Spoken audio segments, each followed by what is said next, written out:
بسم اللہ الرحمن الرحیم۔ السلام علیکم ناظرین، آج کی ویڈیو میں ہم رومن امپائر ہسٹری پر بات کریں گے۔ ویڈیو کی طرف بڑھنے سے پہلے آپ سب سے ریکویسٹ ہے چینل کو سبسکرائب کر لیں اور بیل نوٹیفیکیشن کو آن کر لیں۔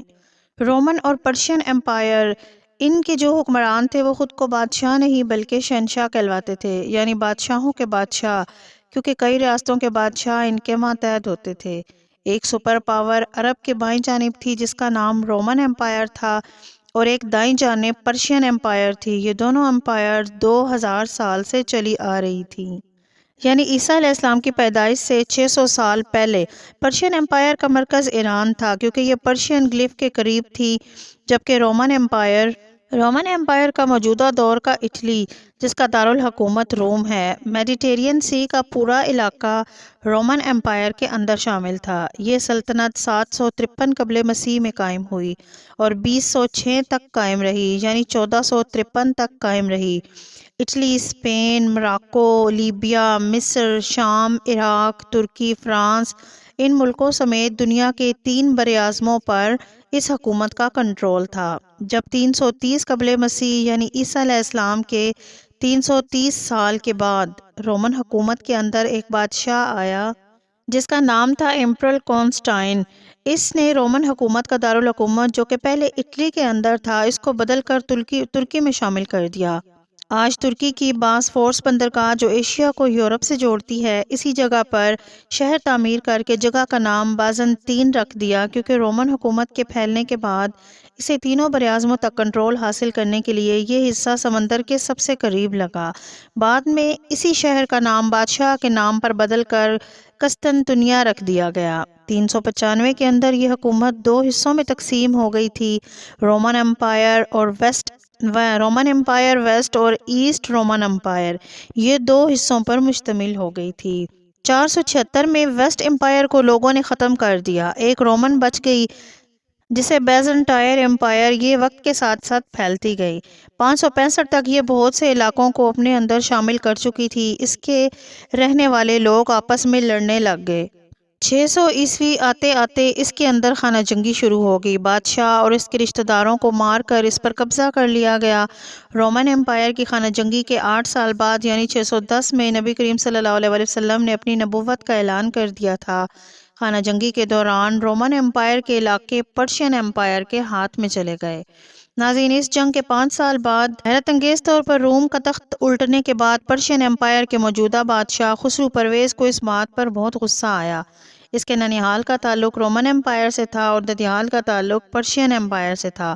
خسرو پرویز نے 306 کے اندر رومن امپائر پر حملہ کیا اور اس جگہ فلسطین اور قسطنطنیہ یعنی موجودہ ترکی پر قبضہ کر لیا۔ ناظرین، اب آپ کو تھوڑی سی اس کی بیک ہسٹری دکھاتے ہیں۔ روم نے 6 صدی قبل مسیح میں جمہوریہ روم کے قیام کے فوراً بعد ہی پھیلنا شروع کر دیا تھا، حالانکہ یہ 3 صدی قبل مسیح تک اطالوی جزیرہ نما سے باہر نہیں پھیلا تھا۔ پھر یہ ایک عظیم سلطنت تھی۔ اس سے بہت پہلے اس کا ایک شہنشاہ تھا۔ جمہوریہ جدید معنوں میں ایک قومی ریاست نہیں تھی، بلکہ شہروں کا ایک نیٹ ورک تھا جو اپنے آپ پر حکمرانی کے لیے چھوڑ دیا گیا تھا۔ پہلی صدی قبل مسیح میں سیاسی اور فوجی ہلچل کا وقت، جس کی وجہ سے بالآخر شہنشاہوں نے حکومت کی، کونسلوں کی فوجی طاقت اور سامراج کے رومن قانونی تصور پر قائم تھی، جس کا لفظی مطلب کمانڈ تھا۔ روم کو 2 صدی قبل مسیح کے اواخر سے داخلی تنازعات، سازشوں اور خانہ جنگیوں کے طویل سلسلے کا سامنا کرنا پڑا، جبکہ اپنی طاقت کو اٹلی سے بھی آگے بڑھایا۔ یہ رومی جمہوریہ کے بحران کا دور تھا۔ اس دور کے اختتام کی طرف یعنی 44 قبل مسیح میں جولیس سیزر کے قتل کیے جانے سے پہلے مختصر عرصے کے لیے ایک مشتعل آمر تھا۔ اس کے قاتلوں کو روم سے بھگا دیا گیا اور 42 قبل مسیح میں فلیپی کی لڑائی میں مارک انٹونی اور سیزر کے لیپالک بیٹے ایکویٹن کی افواج نے 31 قبل مسیح میں الیکٹیم کی جنگ میں مارک انٹونی اور کلیوپیٹرا کو شکست دے دی۔ تاریخ کا پہلا دور عام طور پر 27 قبل مسیح سے 284 عیسوی تک تھا۔ اگرچہ پرانی مشینری برقرار رہی، اگسسٹ اس پر غالب آ گیا۔ روم میں اگسسٹ کے پاس تمام اختیارات تھے، چونکہ اس کی حکمرانی نے 1 صدی کی خانہ جنگی کا خاتمہ کیا تھا اور امن اور خوشحالی کے لیے ایک بے مثال دور کا آغاز کیا تھا۔ وہ بادشاہ کے اقتدار پر اس قدر قابض ہو گیا کہ اس کی حکمرانی کے دوران ایک نیا آئینی حکم سامنے آ گیا۔ 117 عیسوی میں ٹریجن کی حکمرانی کے تحت رومی سلطنت اپنی انتہائی حد تک 3 براعظموں پر محیط بحیرہ روم کے طاس کے زیادہ تر حصے پر غلبہ رکھتی تھی۔ رومی سلطنت تاریخ کی سب سے بڑی سلطنت تھی جس کے پورے یورپ، شمالی افریقہ اور مشرق وسطیٰ میں متصل علاقے شامل تھے۔ حقیقت میں رومن کی توسیع زیادہ تر جمہوریہ کے تحت مکمل ہوئی، حالانکہ پہلی صدی عیسوی میں شمالی یورپ کے کچھ حصے فتح کیے گئے تھے۔